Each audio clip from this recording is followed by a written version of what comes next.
यीशु प्रभु के नाम में हमारे सभी मसीह भाई बहनों को जय मसीह की। परमेश्वर का धन्यवाद है, वचन के माध्यम से हमें बात करने के लिए परमेश्वर ने अवसर दिया है। हम वचन में पढ़ सकते हैं मत्ती रचित सुसमाचार 18 अध्याय 21 पद से 35 पद में। पतरस जो कि यीशु प्रभु का खास चेला था, उसने यीशु के पास आकर पूछा, प्रभु जी, यदि मेरा भाई बार बार मेरे विरुद्ध अपराध करे तो मैं उसे कितनी बार क्षमा करूं? क्या 7 बार? यीशु प्रभु ने उत्तर देते हुए कहा, मैं तुझसे ये नहीं कहता कि 7 बार तक, वरन 7 बार के 70 गुने तक तुम्हें क्षमा कर देना चाहिए। यीशु कहते हैं, स्वर्ग का राज्य उस राजा के समान है जिसने अपने दासों से लेखा लेना चाहा। और जब वो लेखा लेने लगा तो एक जन उसके सामने लाया गया जिसके ऊपर 10,000 तोड़े का कर्ज था। उस दास के पास कर्ज चुकाने के लिए कुछ नहीं था। राजा ने ये आदेश दिया, ये और इसकी पत्नी और बाल बच्चे यानी जो कुछ इसका है सब बेच दिया जाए और कर्ज चुका दिया जाए। जिसके ऊपर भारी कर्ज था उसने अपने घुटने पर गिरकर राजा से प्रार्थना की। यानी उस दास ने जिससे राजा लेखा ले रहा था वो कर्ज नहीं चुका पाया, और जब राजा ने ये आज्ञा दी कि इसके पास जो कुछ है बेच दिया जाए और बेचकर कर्ज चुका दिया जाए, तो वो दास घुटनों के बल राजा के सामने गिरकर प्रार्थना करने लगा और वो ये कहने लगा कि हे स्वामी, धीरज धर, मैं सब कुछ चुका दूंगा, मुझे कुछ समय दे दीजिए, मैं सब चुकता कर दूंगा। इस प्रकार से वो दास राजा के सामने गिड़गिड़ाने लगा, विनती करने लगा। और जब राजा के सामने वो गिड़गिड़ाया, उसने विनती की, तो राजा को इस बात को देखकर, उसे देखकर तरस आ गया। उसको उस दास के ऊपर दया आ गई और राजा ने उसका सारा कर्ज क्षमा कर दिया, माफ कर दिया। परंतु जब वही दास जिसका पूरा कर्ज राजा ने माफ कर दिया था बाहर निकलता है तो उसे एक और दूसरा संगी दास उसे मिल जाता है और उसके 100 दिनार का वो कर्जदार होता है। पहले वाले सेवक ने दूसरे सेवक को पकड़कर उसके साथ क्रूरता का व्यवहार किया। अभी अभी राजा ने उसे क्षमा किया था और वो बाहर निकलता है, उसका संगी दास उसे मिल जाता है जिसके ऊपर उसका 100 दिनार का कर्ज होता है।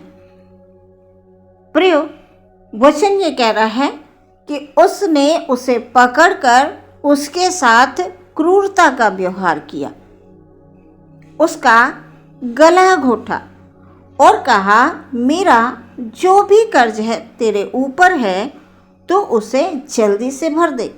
इस पर उसका संगी दास गिरकर उससे विनती करने लगा और कहा, धीरज धर, मैं सब भर दूंगा। परंतु वो नहीं माना और जाकर उसे बंदीगृह में डाल दिया और कहा, जब तक तू कर्ज ना भर दे तब तक तू यहीं रहेगा।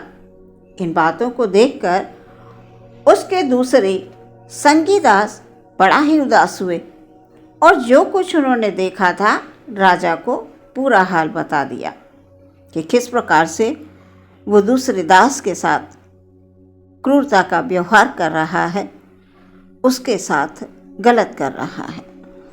राजा इस बात को सुनकर बड़ा क्रोधित हो जाता है। उसने उस सेवक को बुलाया और कहा, हे दुष्ट दास, तूने जो मुझसे विनती की तो मैंने तेरा सारा कर्ज माफ कर दिया। मैंने तेरे ऊपर दया दिखाई, जैसे मैंने तुझ पर दया दिखाई, तूने उसके ऊपर दया क्यों नहीं दिखाई? जैसे मैंने तेरे सारे कर्ज को माफ कर दिया, तूने ऐसा क्यों नहीं किया? तूने उसके कर्ज को क्यों नहीं माफ़ किया? तूने क्यों उस पर क्रूरता दिखाई? जैसा मैंने तेरे साथ दया का व्यवहार किया था, तुझे भी उसके साथ वैसा ही करना चाहिए, वैसा ही व्यवहार करना चाहिए था।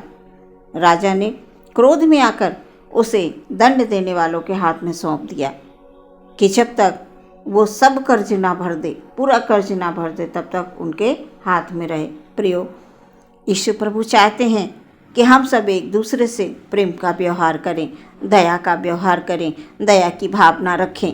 जैसे पतरस ने पूछा कि प्रभु जी, मेरा भाई यदि बार बार मेरे विरुद्ध अपराध करे तो मैं कितनी बार क्षमा करूं? क्या 7 बार? प्रभु यीशु ने कहा 7 बार तक नहीं, 7 के 70 बार तक तुम्हें क्षमा कर देना चाहिए, क्योंकि तुम्हारा पिता भी ऐसा ही करता है। तुम्हारा पिता भी तुम्हारे अपराधों को क्षमा करता है, इसलिए तुम्हें भी अपने अपराधों को माफ़ करना चाहिए। जो भी तुम्हारे विरुद्ध पाप करता है, अपराध करता है, उसे तुम्हें क्षमा करना चाहिए, क्योंकि तुम्हारा पिता भी ऐसा ही करता है। प्रियो, यीशु प्रभु दयावान परमेश्वर हैं। उन्होंने इस पृथ्वी पर आकर लोगों के बीच में रहकर तमाम दृष्टांतों के द्वारा मनुष्यों को भली भली शिक्षाएं दी, भले और बुरे का ज्ञान दिया कि तुम्हें किस प्रकार से इस पृथ्वी पर रहना है, किस प्रेम के साथ एक दूसरे के साथ व्यवहार करना है। जैसा हम चाहते हैं कि हमारे साथ लोग व्यवहार करें, हमारे साथ लोग प्रेम रखें, हमारे साथ दया की भावना रखें, वैसे ही हमें भी तो सबके साथ ऐसा ही करना चाहिए। तो जब हम दूसरों के साथ भला करेंगे तो हमारे साथ भी भलाई ही होगी।